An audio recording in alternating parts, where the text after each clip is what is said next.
de un resumen grande y de lo que hemos estado viendo.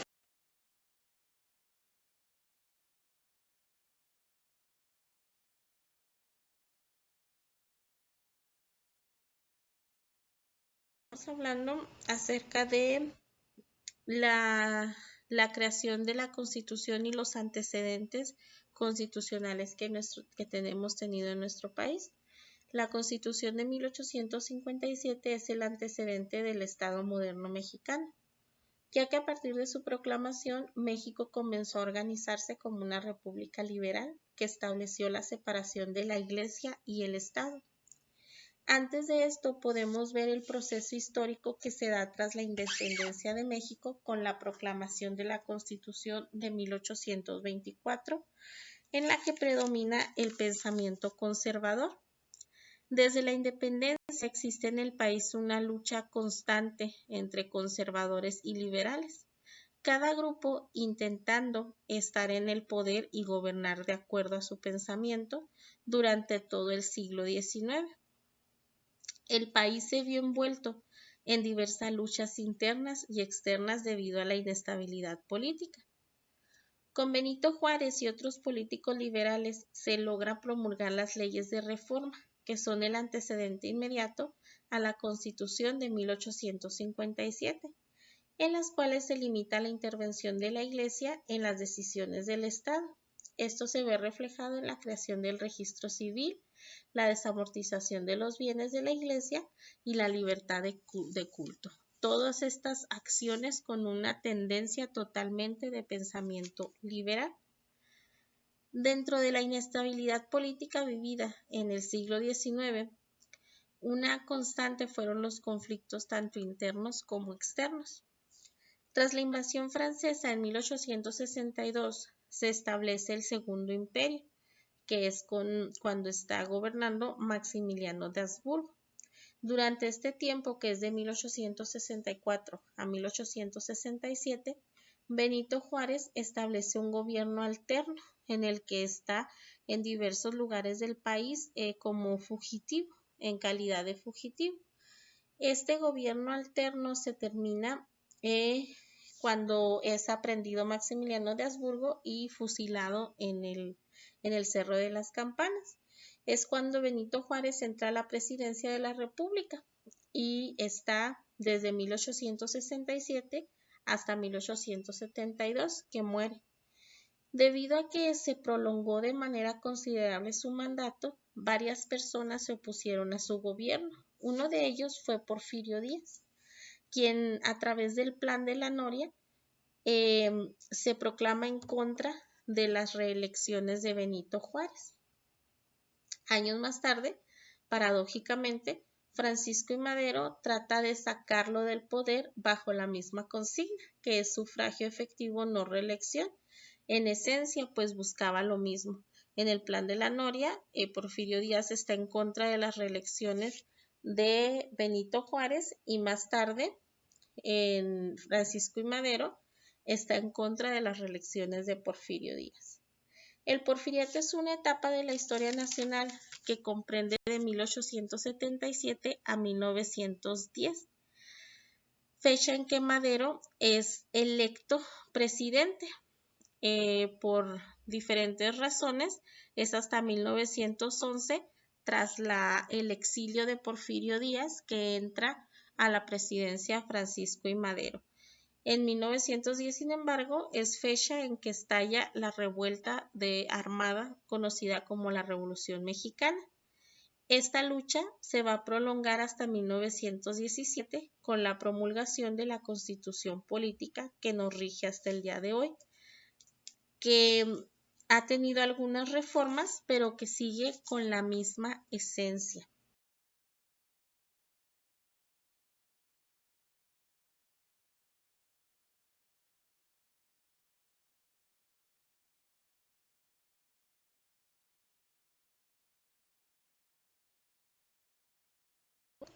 La participación ciudadana tiene diversas matices, como participar en los procesos electorales, informar e informarse respecto a las legislaciones, etc. Ser mexicano tiene características muy específicas. Tener 18 años cumplidos y tener un modo honesto de vivir. Esos son los requisitos que marca la Constitución en el artículo 34 y los cuales nos dan nuestro carácter de ciudadanos. Sin embargo, no todos los mexicanos hemos tenido esa calidad desde la promulgación de la primera Constitución.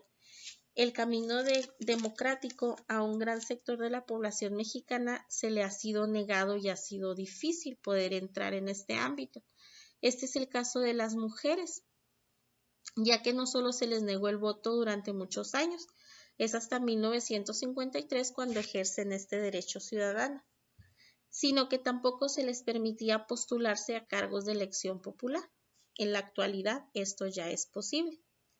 El ejercicio de la democracia ha recorrido un camino difícil, ya que se ha tenido que lidiar con varios contratiempos, desde el analfabetismo de la población hasta la apatía. Esto es el poco interés de la participación ciudadana.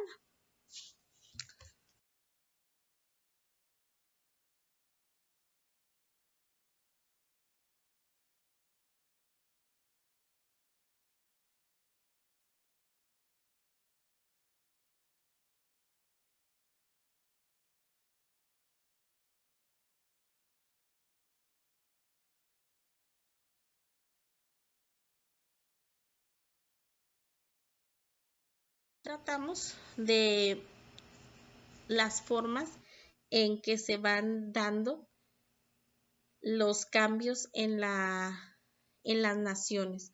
Entre más crecen, es necesario buscar formas de organización óptimas. El concepto de Estado estipula una forma de organización política y social que regula la vida de los habitantes de un territorio determinado. Contiene 3 elementos básicos. El concepto de nación, que es el conjunto de población que comparte características y circunstancias como religión, lengua, etc. Esto les da un sentimiento de adhesión o de pertenencia. El concepto de territorio se refiere a todos los elementos físicos de un espacio determinado. Incluye fronteras naturales, políticas, así como los relieves naturales como montañas, suelos y mares. Y por último, los organismos de gobierno y leyes, que son los elementos que ayudan a regular la convivencia entre los habitantes de la nación. Son estos últimos los que le dan legitimidad al Estado, al tener el apoyo social. Cada gobernante a lo largo de la historia ha tenido diversas formas de organización, que van desde los estados teocráticos. Estos se legitiman bajo el poder divino y legislaban sobre asuntos de la conciencia.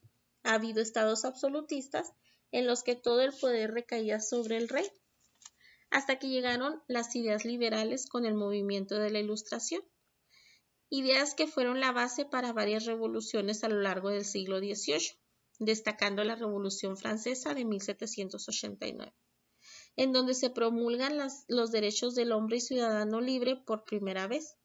Esto da paso a la creación de constituciones en la cual todos los hombres son iguales ante la ley, creándose así un Estado de Derecho a través del cual se regula el poder y la toma de decisiones, orientado siempre al bien común. La separación de poderes se da en ejecutivo, legislativo y judicial, y es una de las condiciones para que se dé el Estado de Derecho. Nuestro país se rige bajo una república representativa y democrática, con una constitución que vela por los derechos de igualdad de todos los mexicanos, separando los poderes de la Unión en ejecutivo, legislativo y judicial, todo bajo un Estado laico en que predomina la separación entre la Iglesia y el Estado.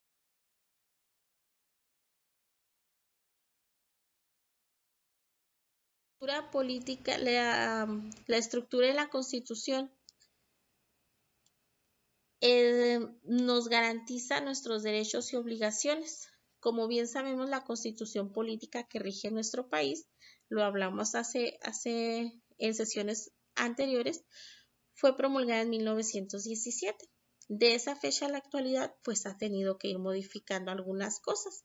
sin perder la esencia para adaptarse a las realidades distintas que se van viviendo, como ya lo dijimos. Los cambios más recientes que le han dado los artículos contenidos en la primera parte de la Constitución ha sido el de carácter de derechos fundamentales. Estos son los derechos humanos y las garantías individuales, que protegen los derechos vitales de las personas.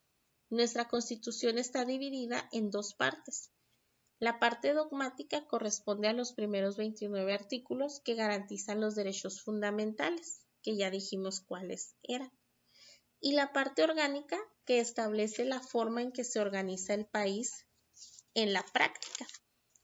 No existe ningún derecho que tenga mayor rango que otro, ninguno vale más que otro, sino que deben ser concebidos como un todo, es decir, que el cumplimiento total de las leyes establecidas en la Constitución garantizan una vida digna dentro del marco de la ley y la organización del Estado. Dado que como ciudadanos mexicanos tenemos derechos, también hay obligaciones que debemos cumplir y leyes que debemos guardar. De tal manera que si no lo hacemos, el principio de legalidad postula que todos los ciudadanos gozaremos de una amplia protección jurídica. Es decir, que las leyes nos amparan y protegen de las autoridades, evitando así las violaciones a los derechos humanos y el abuso de autoridad.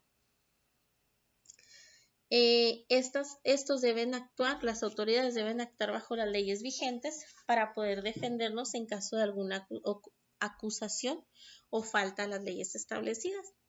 Por otra parte, como ciudadanos de un Estado democrático, no solo estamos obligados a obedecer las leyes, sino a elegir mediante el voto y a participar de manera directa e indirecta en las decisiones que afectan la vida política del país. Esto puede ser a través de referéndums y plebiscitos, a través de los cuales podemos expresar nuestro punto de vista respecto a los cambios en las leyes, en el primero, que son los referéndums, y en los plebiscitos, revisando las propuestas políticas y sociales que proponga el Ejecutivo. Como podemos ver, es importante que como ciudadanos conozcamos nuestros derechos y obligaciones constitucionales, ya que al vivir en un Estado democrático podemos participar en algunos aspectos que nos garantizan nuestra calidad de vida, convivencia y ejerciendo nuestros derechos y cumpliendo nuestras obligaciones.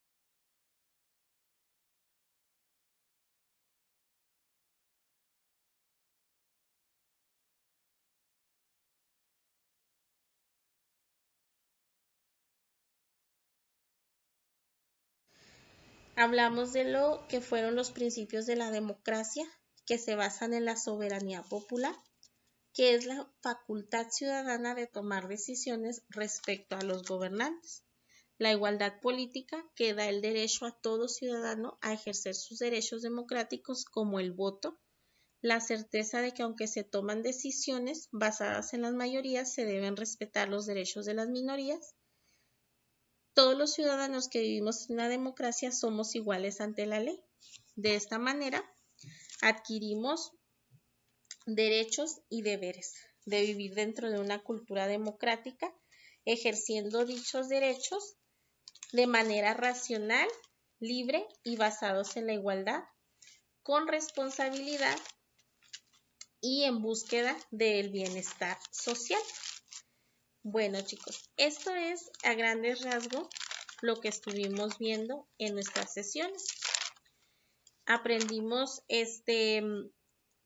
que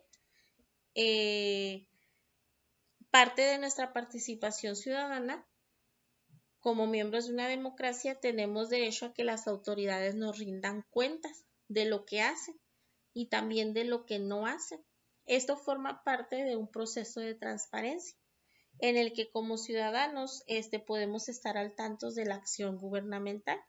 En México, en específico, hay una institución que provee este tipo de información que asegura la protección de datos de carácter público y es el IFAI, el cual asegura el ejercicio del derecho que tenemos de manera constitucional al acceso a la información.